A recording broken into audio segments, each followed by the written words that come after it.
Juan Kapitulo 6, versikulo 35. Si Jesus miingon kanila, "Ako mao ang pan nga naghatag sa kinabuhi.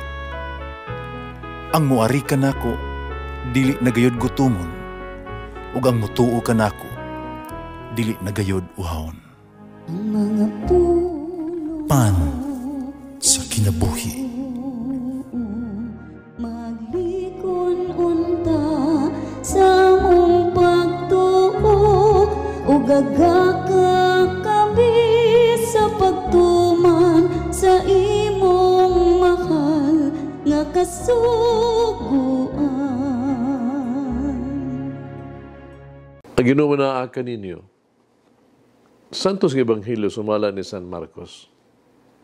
Miabot sila sa Jericho, diha nga mabiya na si Jesus uban sa iyang mga tinunan o sa dakong panon sa katawhan, may buta nganlag Bartimeo, anak ni Timeo, nga naglingkod, nagpakilimos daplit sa dalan. Sa pagabati niya, nga gato maudi ay si Jesus nga taga Nazaret, singgit siya, "Kaliwa ti David, kalui intawon ako." Daghang may kasaba, may pahilom kaniya. Pamisa mo tinuon siya pagsinggit. Jesus, kaliwa ti David, kaluin taon ako. Mihunong si Jesus, umiingon, tawga siya. Usag gitawag nila siya. Gina nila ang buta. Paglipay, tindog, kay gitawag ka niya. Giwakli niya ang iyang kupo, pilukso ug miduol siya kang Jesus. Nungutanan si Jesus kaniya, unsa ipabuhat mo kanako? Itubag ang buta. Matutudlo. Gusto unta ako makakita pag-usab. O giinan siya ni Jesus. Lakat na ang imong pagtuo na kaayo kanimo. Diha-diha nakita ang buta umikuyog kang Jesus.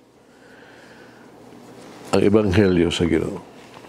Pasalamati ang Ginoo kay siya maayo, ang iyang gugma mulungtad hangtod sa kahangturan.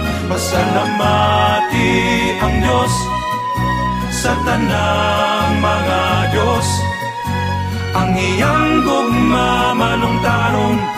Pasalamati ang Ginoo sa mga Ginoo, ang iyang gugma balungtaron.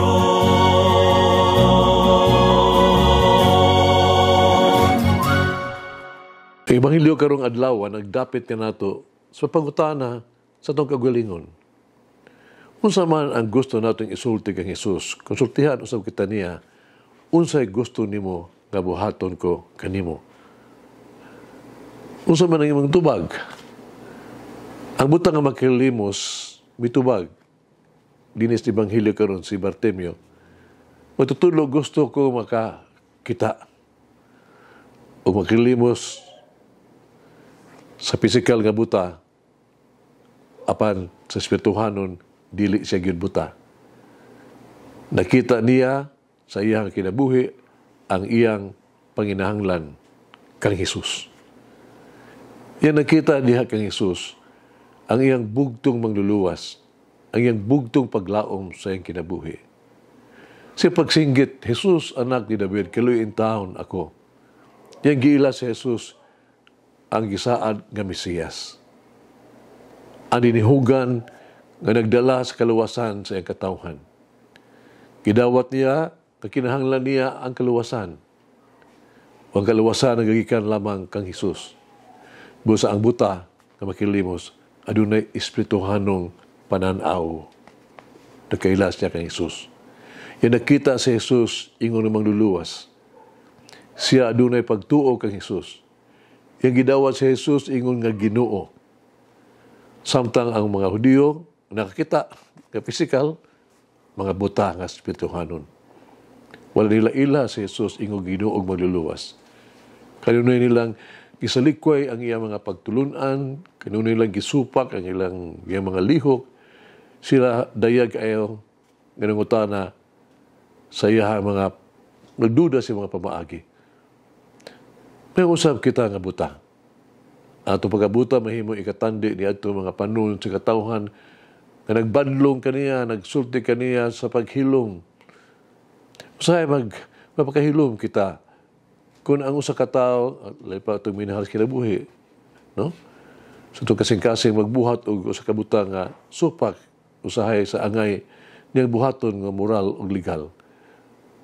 Kita mga buta akon, kita musulay pagdaot sa usa ka tawo nga mahimong mas mas epektibo pa kanato, no? O mas arang-arang pa, mas kasaligan pa kay kanato. Kung di nato makita ang kaayo sa ubang mga tao, apa na matigdan lamang ang ilang mga kasaypanan, nan buta usab kita kaspituhanan. Kung dili pa kita matandog sa mga pangayo o sa itong pagpasaylo, nan kita usab buta nga espirituhanan. Ang buta nga kilimos, wala lamang makadawat sa iyang pananaw, na mo siyang disipulo ni Jesus. Yan nakaplagan nga si Jesus o sa katapusan, misunod siya kaniya. Kaya sugulano ni San Agustin, no? Di doon na tayo mapupo nga leksyon, tambag niya kanato. Ingon siya ko na, usa ka babae ko no, nga magtusiyahang minahal sa kinabuhi, no? Nga nagmahal ka niya. Iyang sugoon sa dili pagsulob sa matang bis sa bisti nga dili siya ganahan, siguro gyud nga kini siya mutuman aron dili masuko ang iyang minahal sa kinabuhi.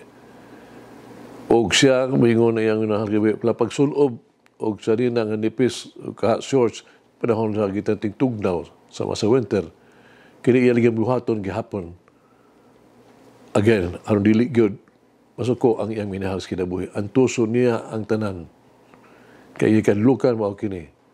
Bahala nag-unsay may tabo, yan tumanon, ang kadlukan niya mao.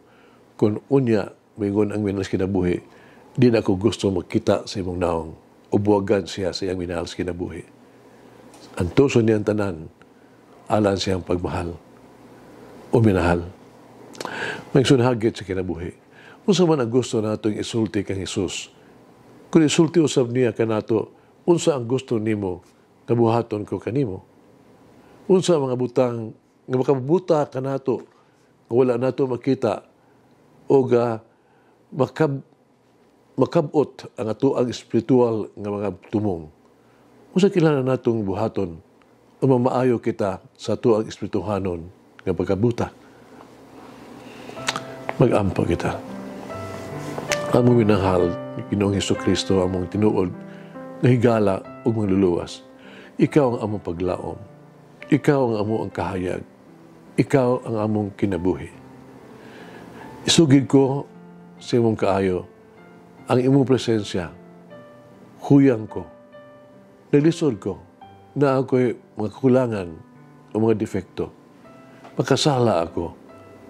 O sa imong dakong kaluoy o minahal nga Ginoong Hesus, akong kapasiluon o mangluluwas. Hikapa ako, ayuha ako, pasilo ako, higugma ako, luwasa ako. Amen. Mama Mary,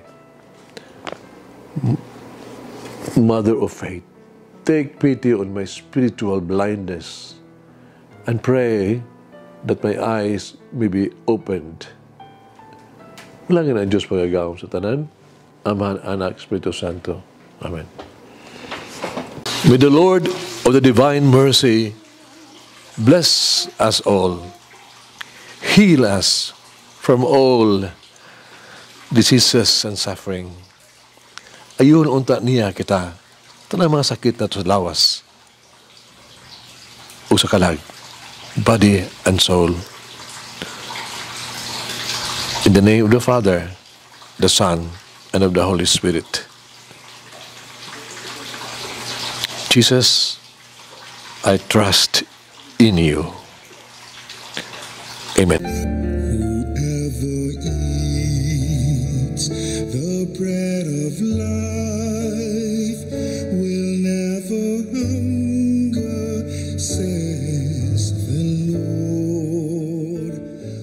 Kay galaan inyong nabati ang pagpaambit ug hamubong pamalandong sa pulong sa Dios pinaagi sa tulumanon. Pan sa kinabuhi nga gidumala ni Monsignor Daddy Silva. Hangtod na usab sa sunod higayon, daghang salamat. The bread of life.